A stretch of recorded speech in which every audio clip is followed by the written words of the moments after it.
Hello and welcome to today's Object Talk, which is in partnership with Bevis Marks Synagogue. As part of our partnership with the synagogue, we will be releasing Object Talk throughout the year to showcase objects linked to Bevis Marks, both from their collection and from the Jewish Museum London's collection. Bevis Marks Synagogue was built in 1701 as one of the first synagogues to be built in England after the Jewish resettlement in 1656. It is the oldest synagogue still in use in the United Kingdom and the oldest synagogue in continuous use in Europe.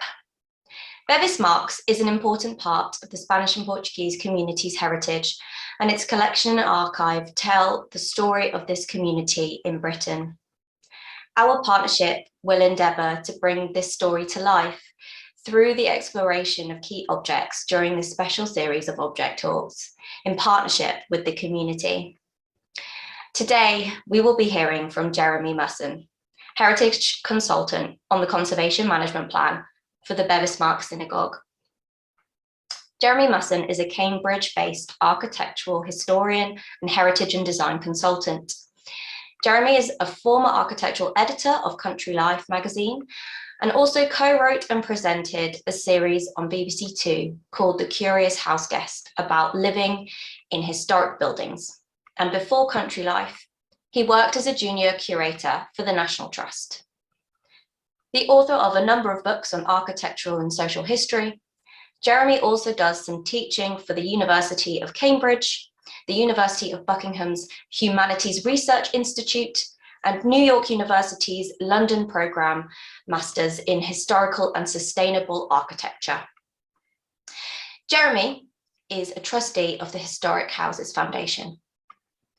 Today, Jeremy will be giving us an insight into Bevis Marks Synagogue's historic architecture and the value of atmosphere. I will now hand over to Jeremy Musson.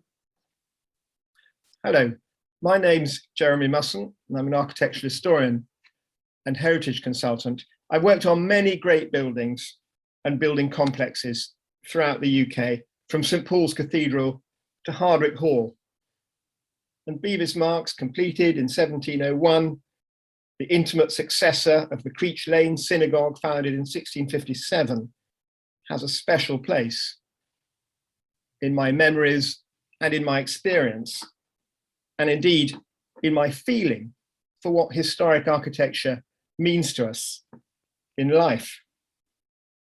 It's the combination of fine historic architecture and a remarkable atmosphere, a sense not just of the specific spirituality of the synagogue and the Sephardi tradition, but the encounter in this place with history, a living link to the history of Jewish culture in Britain.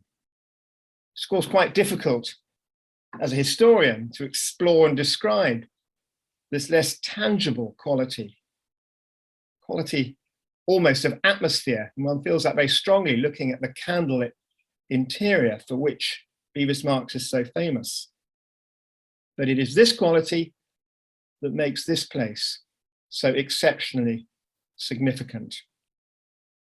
I found myself wondering how those London craftsmen felt working on it in 1700 to 1701, led by carpenter Joseph Avis, the same craftsman who worked on many important London public buildings and city churches being built by designs by Wren and his office.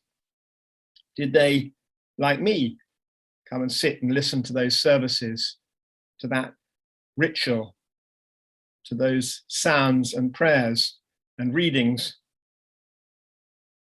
that we know Samuel Pepys had gone to listen to and observe in the Creech Church Synagogue? I think Bevis Marks has no equal in atmosphere. It brings us, like so many late 17th century buildings, into a particular atmosphere of space, tall windows all around, bringing in strong light during the day. Everything defined by a high quality of decorative detail, especially notable in the elegant ekal, where the scrolls are kept. As part of our research to understand the building better and its models and its traditions, we were also very privileged to go and visit the remarkable Portuguese synagogue or snogue in Amsterdam, built in 1755 to designs by Elias Bouwman, with its very overt references in its design to the supposed architectural identity of the Temple of Solomon, shown in those early engravings. You can see how those details at the bottom of those pilasters push out like buttresses that you see in the engravings of the Temple of Solomon, placing itself in a strong spiritual, historical tradition.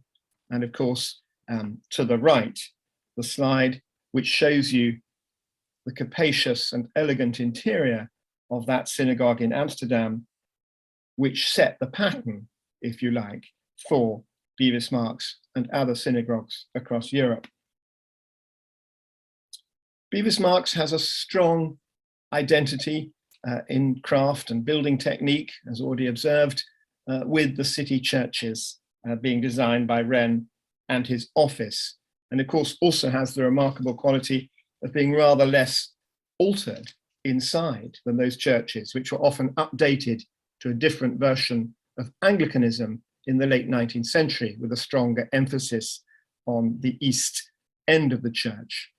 And you can see, looking at St Mary Ab Church alongside a picture of Bevis Marks, how strong those shared building traditions were, and even has that same rather distinctive high roof shared by Bevis Marks.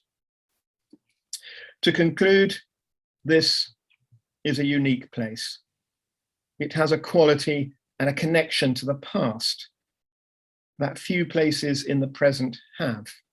It is significant not just as a place of historic worship in London, but I think in the nation, in Europe.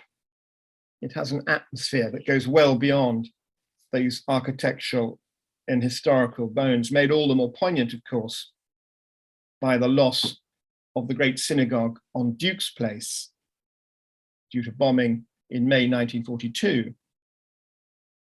It was a privilege to spend time working on this remarkable building with the support and help of so many of the S&P community. A privilege and a pleasure. I do hope you will go and visit it as soon as it opens.